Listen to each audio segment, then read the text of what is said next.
Recording by माँ काली studio समरसा।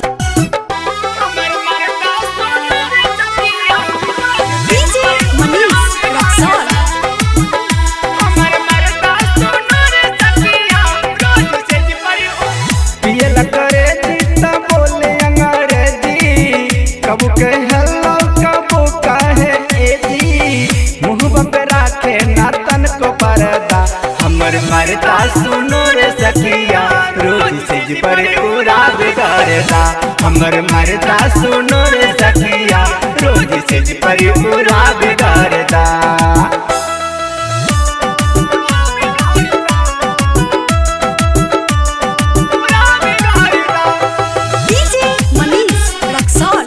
Recording by माँ काली studio समरसा।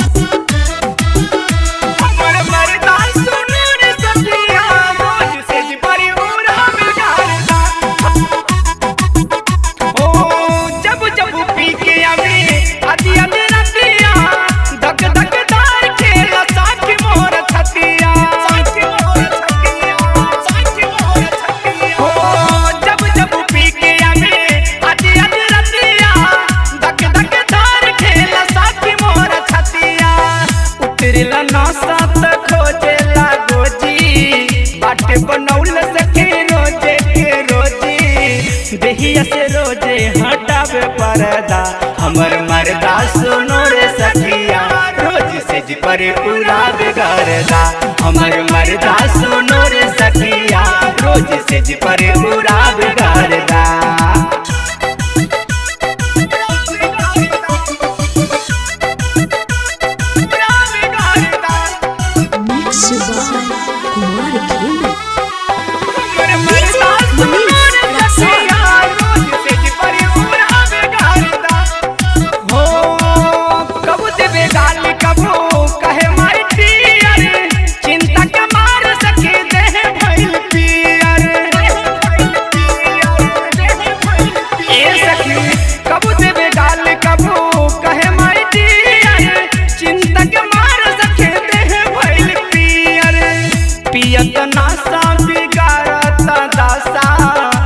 अपरतिया करेला तमाशा मुँह में खियावेला पान जरदा। हमर मरदा सुनो रे सखिया रोज से पर पूरा बिगाड़दा। हमर मरदा सुनो रे सखिया रोज से पर पूरा बिगाड़दा।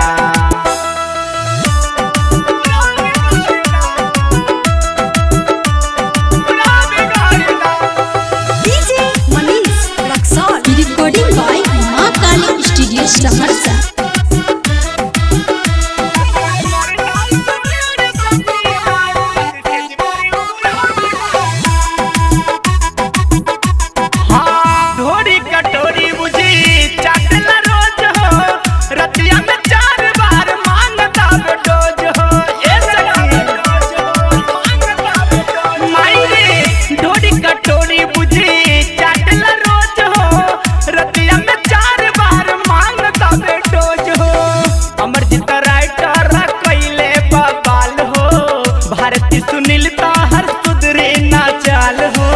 पप्पू और शिवम देत दरदा। हमर मरदा सुनो रे सखिया रोज से पर पूरा बिगाड़दा। हमर मरदा सुनो रे सखिया रोज से पर पूरा